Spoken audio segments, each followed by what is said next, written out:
Alors l'association des villes universitaires, c'est une association qui regroupe 82 collectivités, soit des communes, soit des métropoles, des communautés d'agglomération, des communautés urbaines, qui toutes partagent en fait le fait d'accueillir des établissements d'enseignement supérieur de recherche sur leur territoire et qui souhaitent échanger sur leurs pratiques, sur leurs projets, qui souhaitent tirer davantage parti en fait de la possibilité de se développer grâce à l'université, grâce à la vie étudiante, grâce à l'innovation. Je pense qu'aujourd'hui, une collectivité qui est en charge notamment le développement économique a le devoir de travailler aussi dans le domaine de la formation.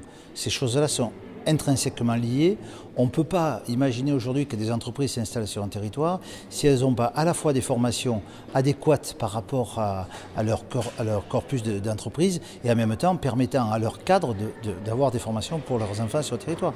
Donc je crois que c'est vraiment deux choses qui vont tout à fait ensemble. La formation, surtout au niveau de l'enseignement supérieur et de la recherche, et le développement économique. Et lorsque des territoires tels le nôtre, qui sont des territoires de villes moyennes, ont la possibilité justement de développer, c'est une chance fantastique. À Alès, les liens entre l'école et la ville et son agglomération, et même le territoire, sont extrêmement nombreux et anciens. La ville a créé l'école, mais aujourd'hui, je crois que le pari fait par la ville montre qu'il était gagnant.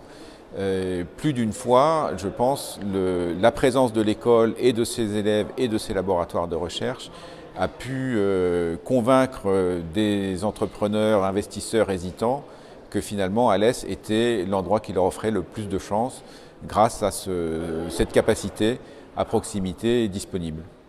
Alors ces liens passent par différents dispositifs, différentes manières de faire, de procéder. Dans le domaine de la recherche, c'est la recherche partenariale, c'est les sciences participatives.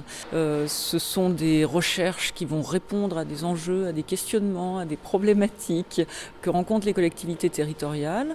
Et donc des chercheurs, jeunes chercheurs, vont travailler avec les collectivités, les communes notamment, à identifier ces enjeux, ces questionnements et vont proposer ensuite un travail qui va permettre d'apporter un éclairage, souvent en sciences humaines et sociales, sur ces questionnements et d'aider donc les collectivités territoriales, les communes à mettre en place de nouvelles actions, de nouveaux dispositifs, à repenser parfois leur manière de faire. Regardons l'histoire entre Montpellier et Nîmes. Nîmes était une ville plus grande que Montpellier. Aujourd'hui, 75 000 étudiants à Montpellier, 15 000 étudiants à Nîmes.